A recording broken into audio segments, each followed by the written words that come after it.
Hello dear students, welcome back to our channel. આજે આપણે આ વિડીયોની અંદર ધોરણ 9નું વિજ્ઞાનનું અસાઇનમેન્ટની અંદર પૂછાતા અને 2026ના પેપર માટે એટલે કે વાર્ષિક પરીક્ષા માટે આઈએમપી એવા ક્વેશ્ચન્સ જોઈશું. જેની અંદર આપણે શરૂઆતમાં જોઈએ કે આપણા પેપરની અંદર જે ટોટલ 80 ગુણનું પેપર પૂછાય છે એની અંદર કયો વિભાગ કેટલા ગુણનો હશે. તો સૌથી પહેલા જોઈએ આપણે વિભાગ એ, જેની અંદર 1 થી 24 પ્રશ્નો, જેના દરેક ગુણના 1 માર્ક્સ રહેશે. જેની અંદર હેતુલક્ષી એમસીક્યુ 1 માર્ક્સના જવાબ, ખરા ખોટા, ખાલી જગ્યા, વ્યાખ્યા, સૂત્ર, એકમ, એક શબ્દમાં જવાબ, પૂરા નામ, આકૃતિનો ભાગ ઓળખવાનો, બરાબર, એ બધું પૂછાશે. અને જોડકા, એના ટોટલ 24 ગુણ રહેશે. ત્યાર પછી વિભાગ બી, જેની અંદર 13 પ્રશ્નો હશે, જેની અંદર દરેકના 2 ગુણ રહેશે અને એના કુલ ગુણ 18 હશે.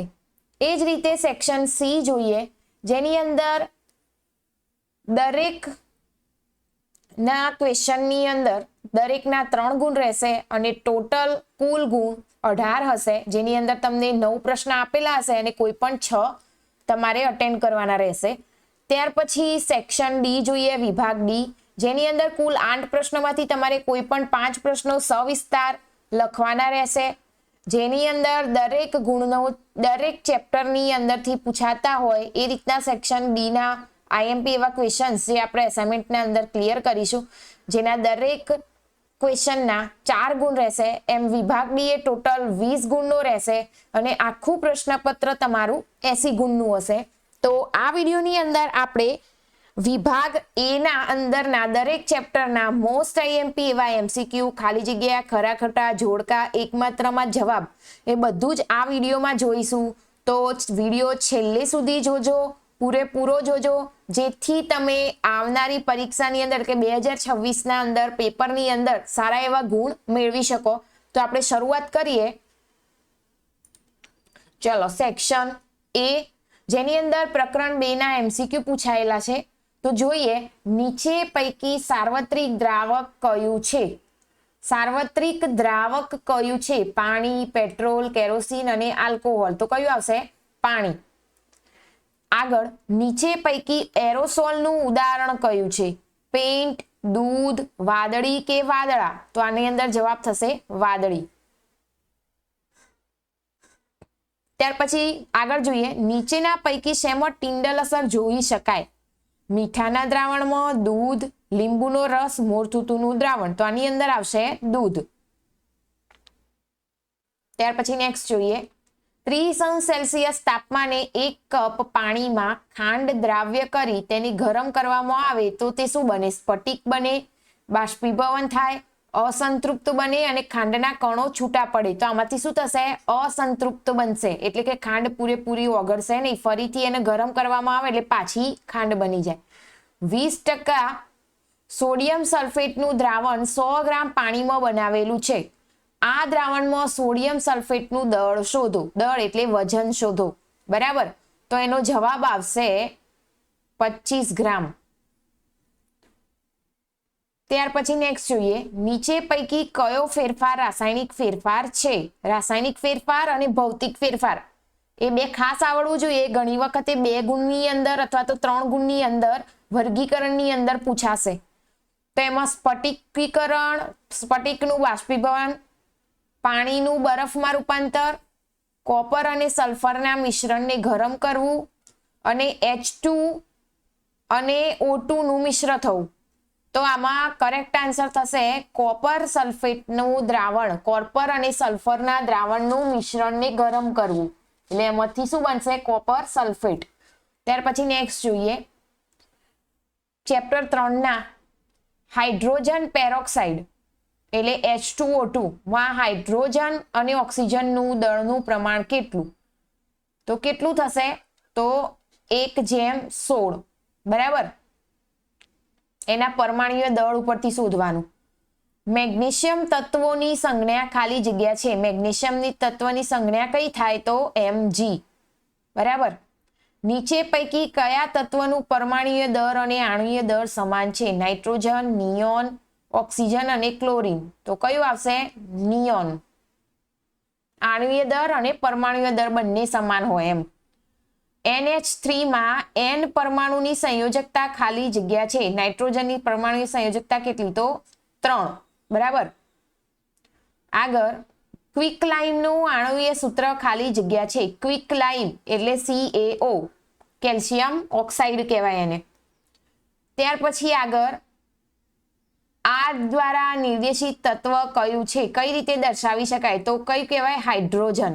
બરાબર. આ રીતે દર્શાવ્યું હોય તો એને હાઇડ્રોજન કહેવાય. ત્યાર પછી નેક્સ્ટ જોઈએ પ્રકરણ 5 ના નીચે પૈકી કયું અંગિકા યુગ્મ પોતાનું આગવું DNA અને રિબોઝોમ ધરાવે છે? કોષ કેન્દ્ર, અંતર્જાળ, લાઇસોઝોમ, ઓક્સિઝોમ, હરિતકણ, કણાભસૂત્ર કે આપેલ તમામ? તો આમાં શું થશે? હરિતકણ અને કણાભસૂત્ર. સજીવો જેમાં કોષ કેન્દ્ર અને અંગિકાઓની ફરતે પટલની રચના આવેલી નથી એને શું કહેવાય? આદિકોષ, કેન્દ્રી કોષ. બરાબર. આગળ જોઈએ કઈ અંગિકા વનસ્પતિમાં કોષનો 50 થી 90% આવરી લે છે? કોષ કેન્દ્ર, કોષ દિવાલ, રસધાની કે હરિતકણ? તો શું આવશે? રસધાની, સૌથી મોટો ભાગ. બરાબર. આકૃતિ આવડતી હોય ખબર પડી જાય. ત્યાર પછી નેક્સ્ટ જોઈએ ત્યાર પછી આગળ પ્રકરણ 5 ની અંદર જ કોષની કઈ અંગિકા લિપિડના સંશ્લેષણનું કાર્ય કરે છે? ગોલ્ગીકાય, ખરબચડી અંતઃકોષ રસજાળ, લાઇસોઝોમ કે લીસી અંતઃકોષ રસજાળ? શું આવશે? લીસી અંતઃકોષ રસજાળ. આગળ કોષમાં દ્રવ્યોના વહન માટે આંતરિક માર્ગ તરીકે કાર્ય કોણ કરે છે? કોણ કરે? કોષોમાં દ્રવ્યના આંતરિક માર્ગ એક જગ્યાએથી બીજી જગ્યાએ દ્રવ્યોને પહોંચાડતી હોય તો ગોલ્ગીકાય. આગળ અંતઃકોષ રસજાળ, કોષ રસ પટલ, કોષ કેન્દ્ર પટલ? તો અંતઃકોષ રસજાળ. ત્યાર પછી આગળ રસ સંકોચન એટલે પ્લાઝ્મોલિસિસ કઈ પ્રક્રિયાનું પરિણામ છે? રસ સંકોચન કોષમાં પાણીના પ્રવેશ પામવાની, કોષ દ્વારા પાણી ગુમાવવાની. સંકોચન ક્યારે થાય? કે જ્યારે અંદરથી પાણી નીકળી જાય એટલે શું કહેવાય? કોષ દ્વારા પાણી ગુમાવવાની ક્રિયા દ્વારા. ત્યાર પછી નેક્સ્ટ જોઈએ પ્રકરણ 6. ખાસ ધ્યાન આપજો, આમાંથી જ MCQ પરીક્ષાની અંદર પૂછાશે અને ટૂંકા પ્રશ્ન પણ આમાંથી જ હશે. એક કરતા વધુ પ્રકારના કોષો ધરાવતી પેશી એટલે સ્થૂલકોણક પેશી, સરળ પેશી, મૃદુતક પેશી કે જટિલ પેશી? શું આવે? જટિલ પેશી. ત્યાર પછી વનસ્પતિઓમાં અન્નવાહક પેશીનું કાર્ય શું છે? પાણીનું સંવહન, ખોરાકનું વહન, પ્રકાશનું સંશ્લેષણ કે રસાવહન? અન્નવાહક હોય એટલે અન્ન એટલે ખોરાક, તો એટલા માટે શું આવે? ખોરાકનું વહન.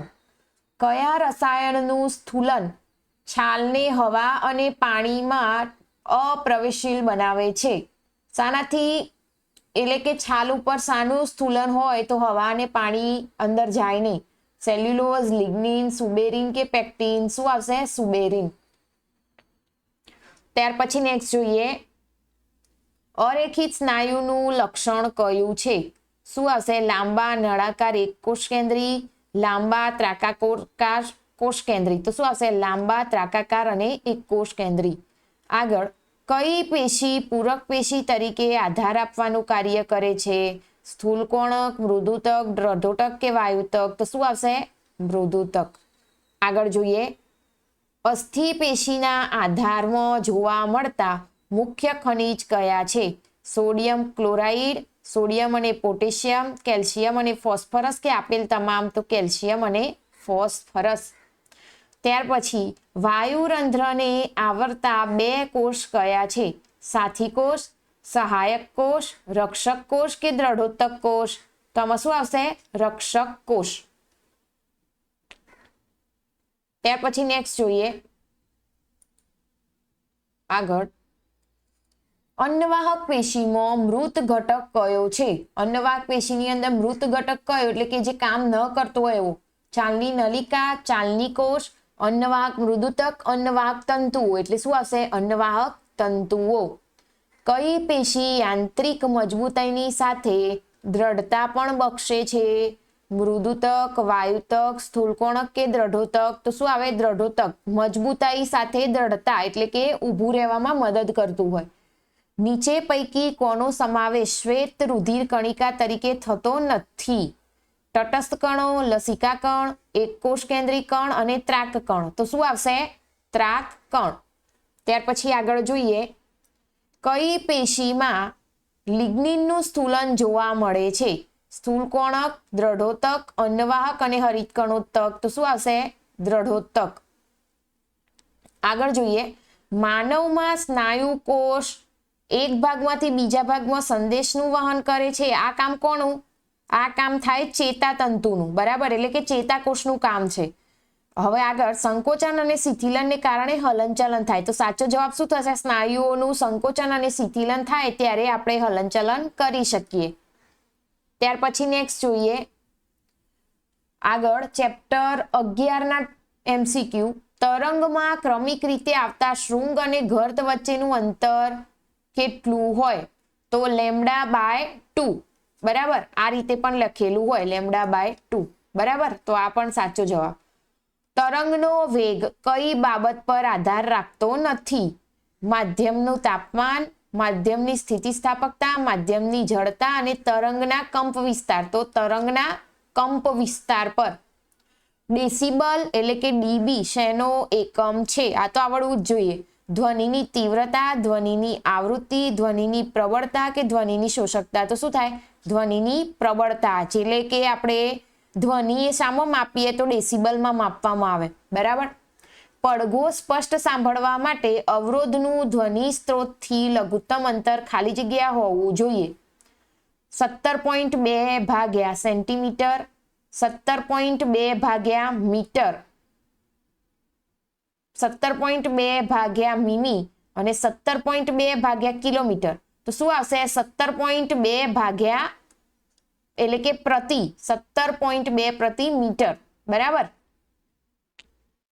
ત્યાર પછી જોઈએ, નીચેનામાંથી કયું આવૃત્તિ વાળું તરંગ આપણે સાંભળી શકીએ છીએ?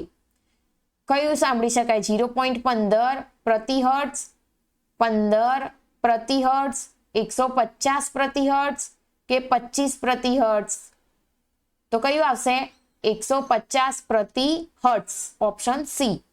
આગળ, ઇસીજી ટેકનિકમાં કયા તરંગ વપરાય છે? ઇસીજી જે આપણે હૃદયનું જે કાર્યક્રમ કાઢતા હોય એના માટે. અલ્ટ્રાસોનિક તરંગ, ઇન્ફ્રાસોનિક, સુપરસોનિક તરંગ કે શ્રાવ્ય તરંગ? તો શું આવશે? અલ્ટ્રાસોનિક તરંગો. બરાબર. ત્યાર પછી નેક્સ્ટ જોઈએ, આગળ ખરા ખોટા. ખરા ખોટામાં ખાસ ધ્યાન આપજો. વાયુ અવસ્થામાં કણોની ગતિ ઉર્જા મહત્તમ હોય છે.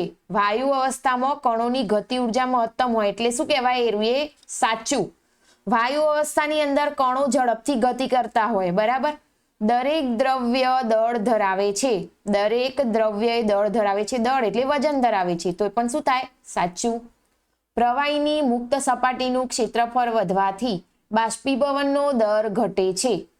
પ્રવાહીની મુક્ત સપાટીનું ક્ષેત્રફળ વધવાથી બાષ્પીભવનનો દર ઘટે છે. તો આ શું કહેવાય? ખોટું. બાષ્પીભવનનો દર શું થાય? વધે આવે. આગળ, વધુ પડતા પવનમાં કપડાં ઝડપથી સુકાઈ જાય છે. તો સાચું. કેમ? કારણ કે શું થઈ જાય? બાષ્પીભવન થઈ જાય પાણીનું. ત્યાર પછી આગળ, પદાર્થના પ્રતિ એકમ દળના કદને ઘનતા કહે છે. તો શું કહેવાય? ખોટું. આગળ, પ્રવાહીનો પ્રસરણ દર ઘન કરતા ઓછો છે. પ્રવાહીનો પ્રસરણ દર ઘન કરતા ઓછો છે. તો શું કહેવાય? ખોટું. દર એટલે વજન. બરાબર. ત્યાર પછી નેક્સ્ટ જોઈએ, પિત્તળ સંયોજન છે કારણ કે તે તાંબુ અને જસતનું બનેલું છે. તો શું કહેવાય? ખોટું. આગળ, હવામાં હાજર રહેલા વાયુના પ્રમાણનો ચડતો ક્રમ ઓક્સિજન, આર્ગોન, નાઇટ્રોજન છે. તો શું કહેવાય? ખોટું. આગળ, દૂધનું દહીં બનવાનું રૂપાંતર થવું એ ભૌતિક ફેરફાર નથી. દૂધનું દહીં બનવાનું સ્વરૂપ એ ભૌતિક ફેરફાર નથી. તો શું કહેવાય? સાચું. કેમ? કારણ કે શું કહેવાય? રાસાયણિક ફેરફાર છે એટલે કે ભૌતિક નથી. તો એ સાચું જ કહેવાય. બરાબર. કાદવ એ સોલ છે. તો શું કહેવાય? સાચું. આગળ, પ્યુમાઇસ પથ્થર એ ઘન સોલ છે. તો શું કહેવાય? ખોટું. આગળ, લોખંડને કાટ લાગવો રાસાયણિક ફેરફાર છે. તો સાચું. કેમ? કારણ કે લોખંડની અંદર ઓક્સિજનની હાજરીમાં રાસાયણિક પ્રક્રિયા થાય એટલે શું કહેવાય? કાટ બને. ત્યાર પછી નેક્સ્ટ જોઈએ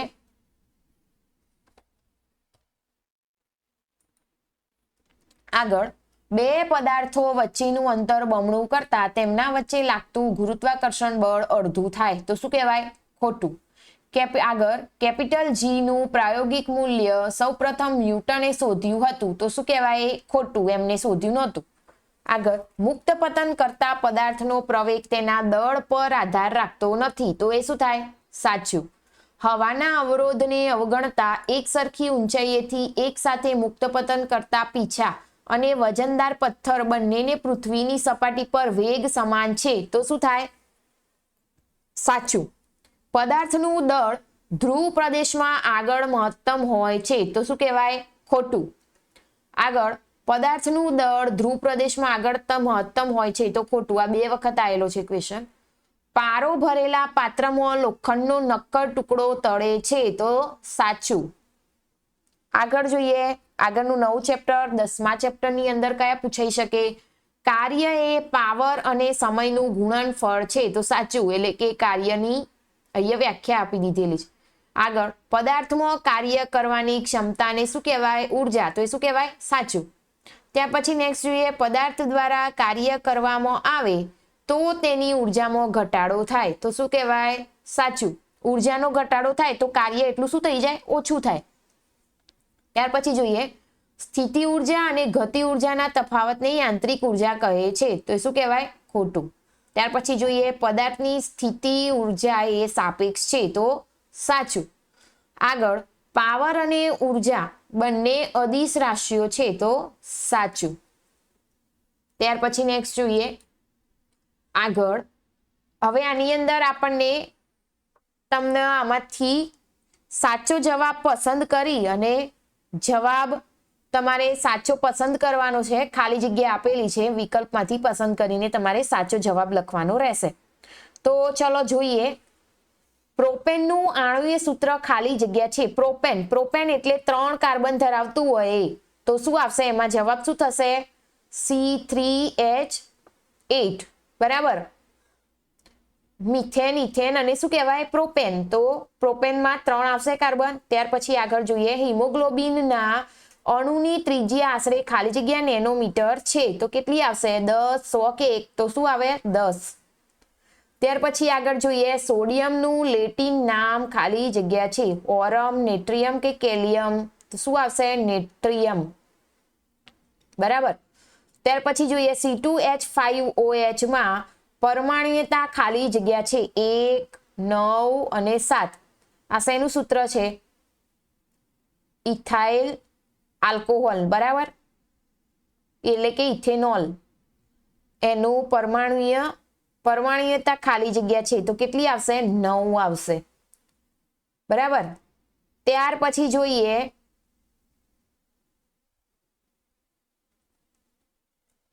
આગળ જોઈએ, સેના દ્વારા આની અંદર સિમ્બોલ આપેલો નથી પણ આપણે દોડી દઈએ. તમને આ રીતે ઘોર રાઉન્ડમાં સિમ્બોલ આપેલો હોય અને અહીંયા આ રીતે એકદમ નજીક નજીક જો ડોટ આપેલા હોય એકદમ આ રીતે. બરાબર. તો આ સિમ્બોલ એ કયું તત્વ નિર્દેશ કરે? તો આ કરશે મર્ક્યુરી. બરાબર, મર્ક્યુરી એટલે પારો. આગળ જોઈએ, પાણીના અણુની ત્રિજ્યા આશરે ખાલી જગ્યા મીટર છે. પાણીના અણુની ત્રિજ્યા આશરે કેટલા મીટર છે? તો 10⁻⁹ મીટર. બરાબર. ત્યાર પછી નેક્સ્ટ જોઈએ આગળ, 36 પ્રતિ કિલોમીટર ઇન્ટુ હવર ની અચળ ઝડપે ગતિ કરતી કારની ઝડપ 10 મીટર પ્રતિ સેકન્ડ છે તો એનો જવાબ 1, 10 કે 110 થશે તો આ થશે 10. આગળ, સુરેખ પથ પર એક જ દિશામાં જતી એક બસની ઝડપ 20 સેકન્ડમાં 36 પ્રતિ કિલોમીટર ઇન્ટુ હવર કિલોમીટર પ્રતિ હવર થી વધીને 72 કિલોમીટર પ્રતિ હવર થાય તો તેનો પ્રવેગ 0.5 મીટરની -2 ઘાત એટલે કે મીટર પ્રતિ સેકન્ડનો સ્ક્વેર હશે. તો આમાંથી કેટલો થાય? 0.2, 2 કે 36? તો અહીંયા આવશે 0.5. આગળ જોઈએ, નિયમિત ગતિ કરતા એક પદાર્થના અંતર x ટેન્સ ટુ t ના આલેખમાં મળતી સુરેખનો ઢાળ ઝડપનું મૂલ્ય આપે છે. તો ઝડપ, પ્રવેગ કે સ્થાનાંતર, આમાંથી શાનું મૂલ્ય આપશે? તો શું આવશે? ઝડપ. ત્યાર પછી નેક્સ્ટ જોઈએ, નિયમિત વર્તુળાકાર ગતિ કરતા પદાર્થની રેખીય ઝડપ શોધવા માટેનું સૂત્ર v બરાબર 2πr ભાગ્યા t છે. તો આમાંથી સાચું શું? તો આમાંથી v બરાબર 2πr ભાગ્યા t થશે. બરાબર, એના માટેનું સાચું સૂત્ર કયું વપરાય? v બરાબર 2πr ભાગ્યા t. બરાબર, એનું સૂત્ર અહીંયા આમ તો ખાલી જગ્યા હશે પણ અહીંયા જવાબ અપાઈ ગયો છે. બરાબર, ત્યાર પછી નેક્સ્ટ જોઈએ, આગળ જોઈએ, એક મોટરસાયકલમાં પહેલી 15 મિનિટની ઝડપ 40 કિલોમીટર પ્રતિ અવર અને આગળ 15 મીટર ઝડપ 50 કિલોમીટર પ્રતિ અવરની છે. તો આ સાયકલની 30 મિનિટમાં આગળ પ્રતિની સરેરાશ ઝડપ ખાલી જગ્યા કિલોમીટર પ્રતિ અવર હશે. તો આમાં જવાબ થશે 45. આગળ જોઈએ, નિયમિત પ્રવેગિત ગતિ કરતા એક પદાર્થના વેગ ઇન્સ્ટુ સમયના આલેખમાં મળતી સુરેખાનો ઢાળ ખાલી જગ્યાનું મૂલ્ય આપે છે. તો શેનું મૂલ્ય આપે?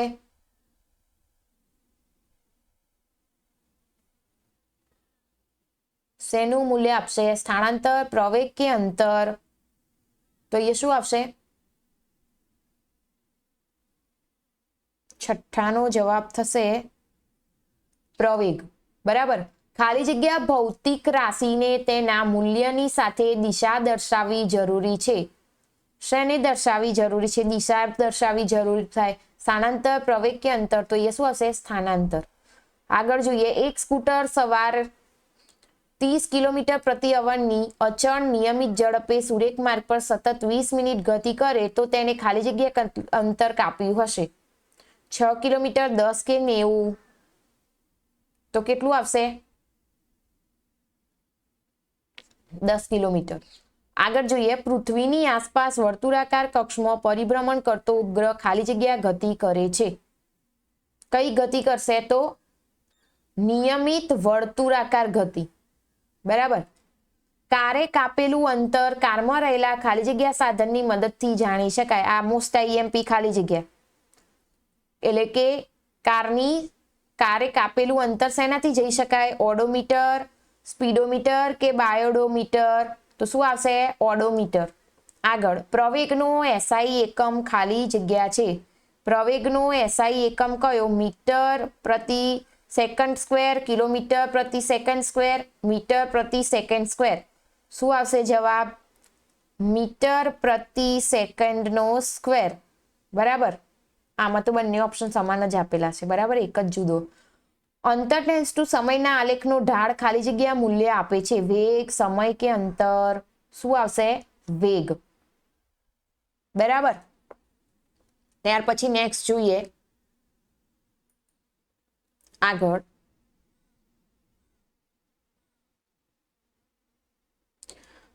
ચેપ્ટર 8 ની અંદર બસમાં આપણે ઊભા રહીએ અને બસ અચાનક ગતિમાં આવે તો આપણે ખાલી જગ્યા છીએ. આગળની તરફ નમી પડીએ, પાછળની તરફ નમી પડીએ કે સ્થિર જ રહીએ? શું થાય? પાછળની તરફ નમી પડીએ એટલે પાછળની તરફ આવશે. જ્યાં પદાર્થનો વેગ જ્યારે ગતિશીલ કરવામાં આવે તો તેનું વેગમાન ખાલી જગ્યા થાય છે. તો તેનું વેગમાન શું થાય? ગતિશીલ થાય, ત્રિજ્યાના ભાગનું થાય કે ત્રિજ્યાના ભાગનું નહીં પણ 3 ભાગનું?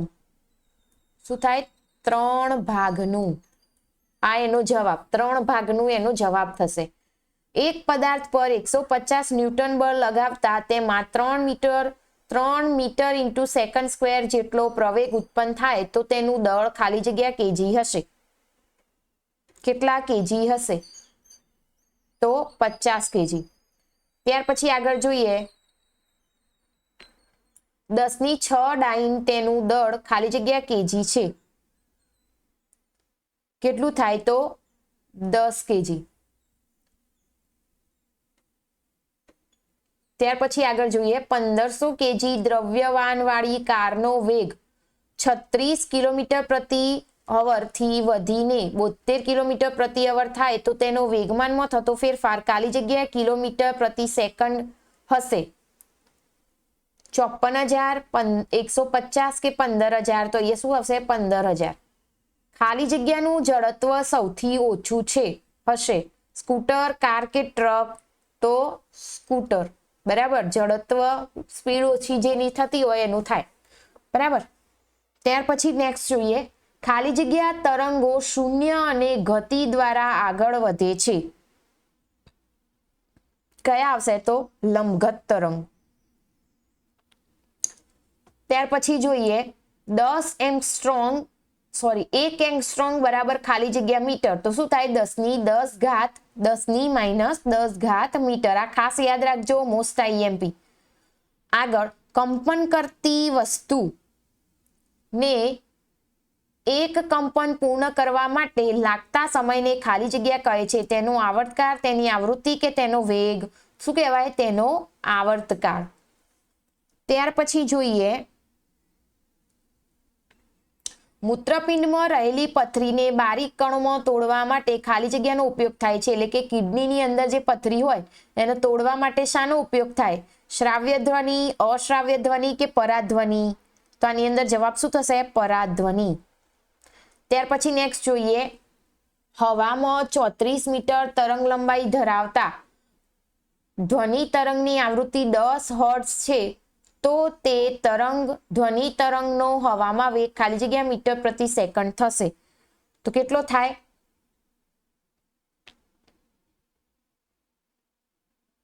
હવામાં રહેલા તરંગનો કેટલો થશે? તો 340. 34 ગુણ્યા 10. બરાબર.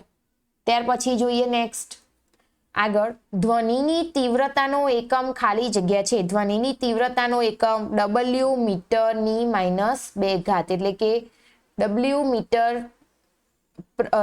પ્રતિ મીટર સ્ક્વેર, અથવા તો પ્રતિ ના લખો તો -2 ઘાત. ત્યાર પછી જોઈએ હવે આગળ પ્રકરણ 12 પોટેશિયમ, મેગ્નેશિયમ અને બોરોન પૈકી લઘુ તત્વ ખાલી જગ્યા છે. તો આપણને જવાબ આપ્યો છે કયો સાહેબ? બોરોન. આગળ મૃગલ અને કોમન કાર્પ માછલીઓ તળાવના તળિયાના વિસ્તારમાંથી આહાર ગ્રહણ કરતી હોય છે. કયા વિસ્તારમાંથી કરતી હોય? અહીંયા ખાલી જગ્યા તો તળિયાના ભાગમાંથી. આગળ ખાલી જગ્યા રવિ પાક છે. મકાઈ, શેરડી કે સોયાબીન? તો શું આવશે? શેરડી. ત્યાર પછી આગળ મિશ્ર મત્સ્ય સંવર્ધનમાં ખાલી જગ્યા માછલી તળાવના મધ્ય વિસ્તારમાં પોતાનો ખોરાક રહે છે. કટલા, રોહુ કે મૃગલ? તો શું આવશે? રોહુ. આગળ પીનસ મોનોડોન ખાલી જગ્યા છે મુલેટ, સ્પર્લ સ્પોટ કે સમુદ્રી ઝીંગા? તો શું આવશે એમાં જવાબ? સમુદ્રી ઝીંગા. ત્યાર પછી નેક્સ્ટ જોઈએ ચલો આની અંદર આગળ ટૂંકમાં ઉત્તર આપો. બરાબર. એટલે કે એક માત્રના જવાબ. પદાર્થનું તાપમાન માપવા માટે લેક્ટોમીટર વપરાય કે થર્મોમીટર? તો આનો સાચો જવાબ થશે થર્મોમીટર. બરાબર. આગળ -30 અંશ તાપમાનનું કેલ્વિનમાં મૂલ્ય 263 કેલ્વિન થાય કે 243 કેલ્વિન? એટલે આપણે શું કરવું પડે? સૂત્ર મૂકી અને એની ગણતરી કરીએ તો એનો જવાબ થશે 243 કેલ્વિન. કયો પદાર્થ ઉર્ધ્વપાતન પામે? કોપર સલ્ફેટ કે કપૂર? તો શું આવશે? કપૂર. આગળ પ્રવાહીનું ઉત્કલન બિંદુ 273 કેલ્વિન થાય કે 373 કે 273? તો આ શું આવશે? 373 કેલ્વિન. આગળ નવો પ્રશ્ન દ્રવ્યના કણોનું તાપમાન ઘટતા પ્રસરણ ઝડપી થાય કે ઓછું થાય? તો શું આવે? ઓછું થાય. આગળ તાપમાનનો SI એકમ કેલ્વિન છે કે પાસ્કલ? તો શું આવશે? કેલ્વિન. ત્યાર પછી આગળ જોઈએ મીઠાના પાણીમાં બનાવેલા દ્રાવણમાં દ્રવ્ય અને દ્રાવક જણાવો. દ્રવ્ય કોણ અને દ્રાવક કોણ? તો દ્રવ્ય એટલે મીઠું અને દ્રાવક એટલે પાણી. બરાબર. નિલંબિત દ્રાવણમાં સ્થાયી છે કે અસ્થાયી? તો શું કહેવાય? અસ્થાયી. દૂધમાં પરિક્ષેપક કણ અને પરિક્ષેપણ માધ્યમ કયું? તો બંને શું થાય? પ્રવાહી, પાણી અને દૂધના કણ. વાતાવરણમાં સૌથી વધુ પ્રમાણમાં કયું તત્વ છે? નાઇટ્રોજન કે ઓક્સિજન? શું આવશે? નાઇટ્રોજન 78%. આગળ નિકોલમાં નિકોલનું પ્રમાણ 70% કે 60% હોય છે? તો આની અંદર શું આવશે? 60%. ત્યાર પછી આગળ ફળનું પાકવું એ કયા પ્રકારનો ફેરફાર છે? ભૌતિક કે રાસાયણિક? ફળનું પાકવું એ કેવો ફેરફાર કહેવાય? ફળનું પાકવું એ કેવો ફેરફાર કહેવાય? તો ભૌતિક ફેરફાર.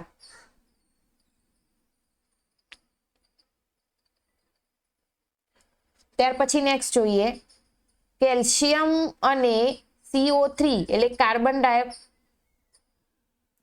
કેલ્શિયમ અને CO3 દ્વારા બનાવતું રાસાયણિક અણુસૂત્ર કયું? તો CaCO3. આ રીતે લખાશે CaCO3. બરાબર. H2O અણુસૂત્રમાં કયા તત્વથી બનેલું છે? તો કયા અણુઓથી કયા તત્વોથી બનેલું હોય? તો હાઇડ્રોજન અને ઓક્સિજન. આ H2O જ ગણવાનું, આજુબાજુ ભલે તમને જે આપેલું હોય પણ આમ થશે H2O અને O. આગળ બેકિંગ પાવડર સંયોજનમાં રહેલા તત્વોનું નામ જણાવો. બેકિંગ પાવડરની અંદર કયા તત્વો હોય? તો એની અંદર સોડિયમ, ઓક્સિજન, હાઇડ્રોજન અને કાર્બન હોય. બરાબર. ત્યાર પછી જોઈએ એમોનિયમ ક્લોરાઇડમાં કેટાયન અને એનાયન અનુક્રમે કયા? તો NH4 અને Cl- એટલે કે આ રીતે થશે NH4 અને બીજું Cl-. બરાબર. ક્લોરીન અને આ પ્લસ NH4Cl એમોનિયમ ક્લોરાઇડ. આગળ PO4 આયનમાં એટલે કે ફોસ્ફેટમાં ઓક્સિજનના પરમાણુના મોલની સંખ્યા કેટલી? તો 4. આગળ Al2O3 ની સંયોજકતા 2 છે કે 3? તો શું આવશે? 3. ત્યાર પછી નેક્સ્ટ જોઈએ આગળ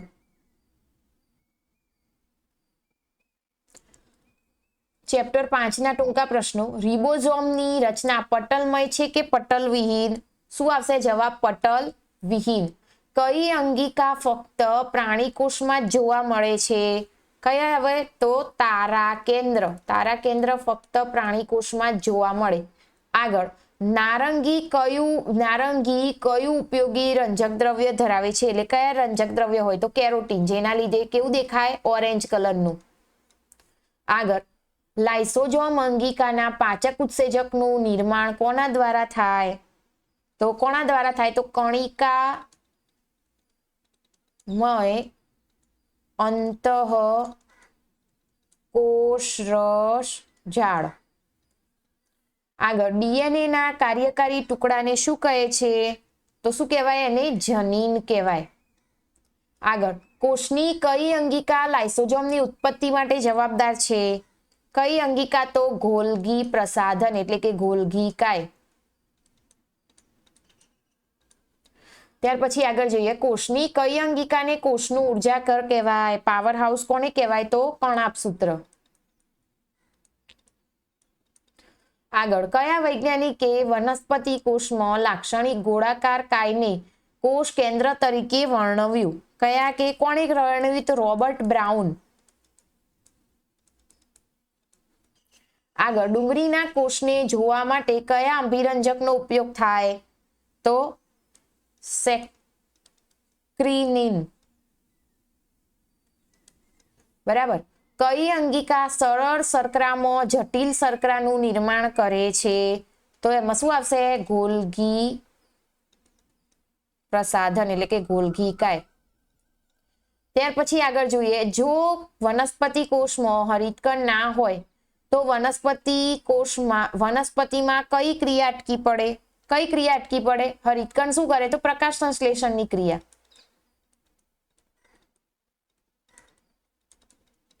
બરાબર. આગળ લીસી અંતઃકોષરસ ઝાડ શાના અણુના સંશ્લેષણમાં મદદરૂપ થાય? શેનું સંશ્લેષણ કરે? તો લિપિડનું સંશ્લેષણ કરશે. બરાબર. ત્યાર પછી નેક્સ્ટ જોઈએ આગળના કયા પદાર્થનું સ્થૂલન કરવા થવાથી કોષ જીવંતતાને ગુમાવી મૃત બને છે? તો લિગ્નિન. યાદ રાખજો. જલવાહક પેશીનો કયો ઘટક વહન કાર્ય સાથે સંકળાયેલો નથી? આગળ MCQ માં આવે તો શું આવશે? જલવાહક તંતુ, અથવા તો એને શું કહેવાય? દ્રઢોતક પણ કહેવાય. ત્યાર પછી આગળ જોઈએ, કઈ પેશીના કારણે વનસ્પતિમાં સૂત્રો અને વેલાઓ તૂટ્યા વગર જ સહેલાઈથી વળી શકે છે? કઈ આવે તો સ્થૂલ કોણક. ત્યાર પછી આગળ જોઈએ, રુધિરનો લાલ રંગ કયા ઘટકને આભારી છે? તો લાલ રુધિર કોષો. બરાબર, રક્ત કોષો કહેવાય. અન્ન માર્ગમાં કઈ અધિચ્છદીય પેશી શોષણ અને સ્ત્રાવ સાથે સંકળાયેલી છે? તો કઈ આવશે? સ્તંભીય અધિચ્છદ. કઈ કહેવાય? સ્તંભીય અધિચ્છદ પેશી. ત્યાર પછી આગળ જોઈએ, કયા પ્રકારની સ્નાયુ પેશી એક પણ ક્ષણ વિશ્રામ કર્યા વગર જીવન પર્યંત સંકોચન અને શિથિલન પામે છે? તો કઈ આવશે? હૃદ સ્નાયુ પેશી, જે હૃદયની ઉપર આવેલી હોય છે. બરાબર, જેનાથી આપણું હૃદય બનેલું હોય. ત્યાર પછી નેક્સ્ટ જોઈએ આગળ, મુક્ત પતન કરતા પદાર્થનો વેગ 1 સેકન્ડમાં કેટલો વધે છે? કેટલો વધશે? તો 9.8 મીટર ઇન્ટુ સેકન્ડ ઇનવર્સ જેટલું. ત્યાર પછી આગળ, 60 kg દળ ધરાવતા માણસનું ચંદ્ર પર દળ કેટલું થશે? કેટલું થાય? તો 60 kg થાય. આગળ જોઈએ, પાણી ભરેલી ડોલ પાણીમાં ડૂબી લાગે ત્યારે હલકી લાગે છે, તેનું કારણ શું? એટલે પાણીની અંદર ડૂબાડવામાં આવે એટલે તેનું કારણ શું? તો ઉર્ધ્વ દિશામાં ડોલ પર લાગતું ઉત્પ્લાવક બળ. અહીંયા લખી દઈએ, ઉર્ધ્વ દિશામાં લાગતું કયું બળ? તો ઉત્પ્લાવક બળ. આ પ્રયોગ પણ આવે છે તમારે, તો યાદ રહે એવો જ છે. ત્યાર પછી નેક્સ્ટ જોઈએ, પદાર્થને પ્રવાહીમાં ડૂબાડતા તેના વજનમાં થતો ઘટાડો કોના જેટલો હોય છે? કોના જેટલો હોય? તો વિસ્થાપિત થયેલા પ્રવાહીના વજન જેટલો. કેટલો? વિસ્થાપિત પ્રવાહીના વજન જેટલો. ત્યાર પછી આગળ જોઈએ, ઉત્તર દિશામાં કેટલા પથ્થરનો મુક્ત પતન ઉત્તર દિશાને વેગ કેટલો હશે? તો શું થાય? 0. ત્યાર પછી જોઈએ, કઈ ભૌતિક રાશિનો એકમ ન્યૂટન ઇન્ટુ મીટર ની -2 ઘાત અથવા તો ન્યૂટન પ્રતિ મીટર સ્ક્વેર છે? તો શું આવશે? દબાણ. બરાબર. ત્યાર પછી નેક્સ્ટ જોઈએ, ચલો આગળ. આની અંદર પણ ટૂંકમાં જવાબ આપવાના છે. એક જ જાતિની વનસ્પતિ વિવિધ વિસ્તારમાં વિવિધ આબોહવામાં ઉગાડી શકાય તે કયા પ્રકારનું લક્ષણ ગણાય? કયા? તો વ્યાપક અનુકૂળતા અથવા તો વ્યાપક અનુકૂલન ક્ષમતા, એટલે કે જ્યાં ઉગાડો ત્યાં ઉગી જાય. આગળ જોઈએ, કઈ વનસ્પતિમાં બાજરી ચોળા ખેતરમાં ચાસ એટલે કે જાડી ડાળીમાં ઉગાડી શકાય? તો આંતરપાક અથવા તો આંતર વાવણી કહેવાય. કઈ કૃષિ પદ્ધતિ કોઈ માનવ સર્જિત રસાયણનો ઉપયોગ કરવામાં આવતો નથી? કઈ આવે? તો જૈવિક કૃષિ, ઓર્ગેનિક ખેતી કહીએ એ સજીવ કૃષિ. બરાબર. ત્યાર પછી આગળ જોઈએ, પાકની જાતોમાં દેખાતા લક્ષણો શાના દ્વારા ઉમેરી શકાય? તો શાનાથી ઉમેરી શકાય? સંકરણ એટલે કે હાઇબ્રિડાઇઝેશન. બરાબર. આગળ જોઈએ, મોતી મેળવવા કોનું સંવર્ધન કરવામાં આવે છે? તો મોતી છીપ. બરાબર, અથવા તો ઓયસ્ટરનું. ત્યાર પછી નેક્સ્ટ ક્વેશ્ચન જોઈએ, કઈ મધમાખીમાં મધ એકત્ર કરવાની ક્ષમતા પૂર્ણ જ વધારે હોય છે? તો ઇટાલિયન. આ ખાસ યાદ રાખજો, ઘણી વખતે ક્વેશ્ચન પૂછાઈ ચૂકેલો છે. ત્યાર પછી આગળ જોઈએ, નાઇટ્રોજન કે બોરોનમાંથી કયું સૂક્ષ્મ પોષક તત્વ છે? કયું આવશે? તો બોરોન એ સૂક્ષ્મ અને નાઇટ્રોજન એ મુખ્ય કહેવાય. બરાબર. આમાંથી સૂક્ષ્મ કયું અને પેલું મુખ્ય કયું? તો નાઇટ્રોજન એ મુખ્ય કહેવાય, બોરોન એ સૂક્ષ્મ કહેવાય. જે તમે આગળ ભણેલા જ છો એનો આખો જે લિસ્ટ હતું તમારું, જે વર્ગીકરણ, જે મોટા એટલે કે માઇક્રોન્યુટ્રિયન્સ અને મેગાન્યુટ્રિયન્સ, બરાબર. મુખ્ય પોષક દ્રવ્યો અને ગૌણ પોષક દ્રવ્યો જે યાદ હોય તો તમે આ કરી શકો. આગળ જમીનમાંથી વનસ્પતિઓને ઉઠાવેલા આવશ્યક તત્વો મુખ્ય કયા છે? તો 13, બરાબર. એમાંથી CH અને O, કાર્બન, હાઇડ્રોજન અને ઓક્સિજન હવામાંથી, બાકીના બીજા 13 જમીનમાંથી મળે. ત્યાર પછી આગળ વનસ્પતિઓ માટે નાઇટ્રોજનનો સ્ત્રોત કયો છે? તો વાતાવરણ, પછી લેગ્યુમિનોઇસ વનસ્પતિ અને રાઇઝોબિયમ દ્વારા. રાઇઝોબિયમ એ બેક્ટેરિયાનું નામ છે જે તમને ખબર જ હશે. ત્યાર પછી નેક્સ્ટ જોઈએ આગળ, વનસ્પતિઓ માટે નાઇટ્રોજનનો સ્ત્રોત કયો? વનસ્પતિ માટે નાઇટ્રોજનનો મુખ્ય સ્ત્રોત કયો? તો પાણી. આગળ બાબ બુબેલિસ કોની જાતિ છે? તો ભેંસની જાતિ છે, યાદ રાખજો. આગળ ખેતી, અહીંયા પોતી નહીં પણ શું હોય? ખેતી. ખેતી કરેલા ખેતરમાં ઉગાડી અનાવશ્યક વનસ્પતિઓને શું કહેવાય? ઉગી નીકળતી અનાવશ્યક વનસ્પતિને શું કહેવાય? આને શું કહેવાય? તો નીંદણ કહેવાય. શું કહેવાશે? નીંદણ. નીંદણની વ્યાખ્યા જ છે, બરાબર. સેન્દ્રિય ખાતર, આગળ જોઈએ, સેન્દ્રિય ખાતર રેતાળ જમીન, રેતાળ જમીનમાં શું વધારે છે? એની અંદર શું વધારે હોય? તો જલ સંગ્રહણ કરવાની ક્ષમતા વધારે હોય. આગળ જોઈએ, કયા પાક શિયાળા દરમિયાન ઉગાડવામાં આવે છે? તો રવિ પાક. ત્યાર પછી આગળ આની અંદર લેગ હોર્ન લખેલું છે, બરાબર. આ લખવામાં અંદર પ્રિન્ટિંગ મિસ્ટેક છે. કયું છે? લેગ હોર્ન, યાદ રાખજો. લેગ હોર્ન સાથે કઈ દેશી મરઘાની જાતનું સંકરણ કરવામાં આવે છે? તો અસીલ. એનો જવાબ થશે અસીલ. આગળ જોઈએ, ભૂમિનું ધોવાણ અસરકારક રીતે રોકવા માટે કઈ પદ્ધતિ વધુ કાર્યરત છે? તો આંતરપાક પદ્ધતિ, બરાબર. ત્યાર પછી નેક્સ્ટ જોઈએ તો જોડકા જોડો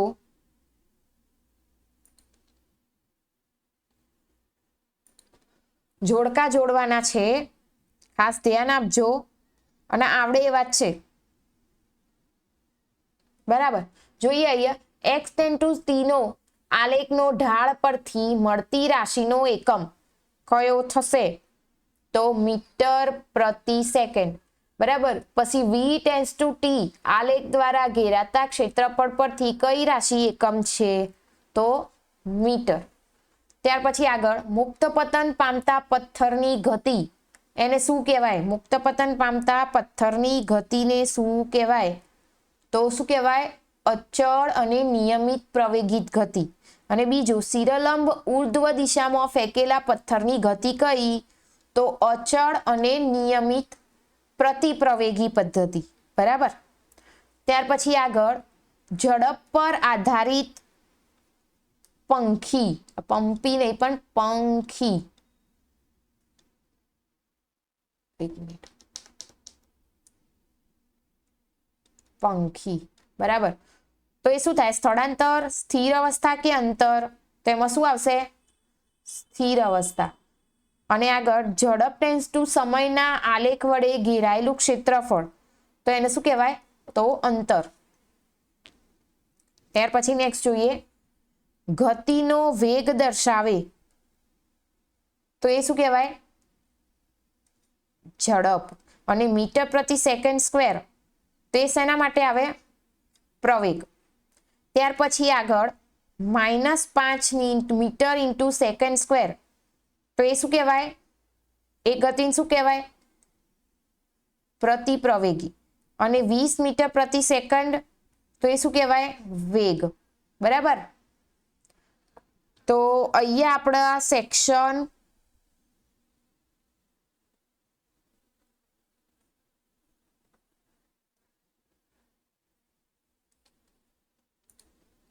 આગળ જોઈએ, હજી થોડા બાકી જ છે. હવે આ છેલ્લા પ્રકરણ 5 ની અંદર જોઈએ તો ઉર્જા ઘર કોને કહેવાય? ઉર્જાનું ઘર કોને કહેવાય? કણાબ સૂત્ર. અહીંયા લખવામાં ભૂલ છે, અહીંયા શું આવશે? કણાબ સૂત્ર. બરાબર, આ એનો જવાબ. અને આગળ આત્મઘાતી કોથળી તો શું કહેવાય? લાઇસોઝોમ. ત્યાર પછી નેક્સ્ટ, કોષની શોધ કોણે કરી? તો રોબર્ટ હુક. અને જીવરસ તો પરકિન છે. અહીંયા નામમાં ભૂલ છે, અહીંયા શું આવશે? પરકિંજે. બરાબર. ત્યાર પછી આગળ જોઈએ તો હરિતકણ. હરિતકણનું કાર્ય શું? તો પ્રકાશ સંશ્લેષણની ક્રિયા. અને કોષ કેન્દ્ર શું કરે? તો કોષની ક્રિયાઓનું નિયમન કરે. ત્યાર પછી આગળ, કોષને આસુનતા કોણ પૂરી પાડે? આયુષ્યતા નહીં, પણ અહીંયા શું આપેલું છે? આસુનતા. આસુનતા એ કોણ પૂરી પાડે? તો રસધાની. બરાબર. અને ક્ષરો નિશ્ચિત, અહીંયા ભૂલ છે લખવામાં, અહીંયા શું આવશે? કચરો નિકાલ પ્રણાલી. કચરો નિકાલની પ્રણાલી કોણ? તો લાઇસોઝોમ. બરાબર. ત્યાર પછી નેક્સ્ટ જોઈએ, છેલ્લું રિબોઝોમ. રિબોઝોમનું કાર્ય શું? તો પ્રોટીન સંશ્લેષણનું. અને જીવીમય નહીં, જાળીમય. તો અહીંયા આખું લખી દઈએ, જાળીમય તંત્ર.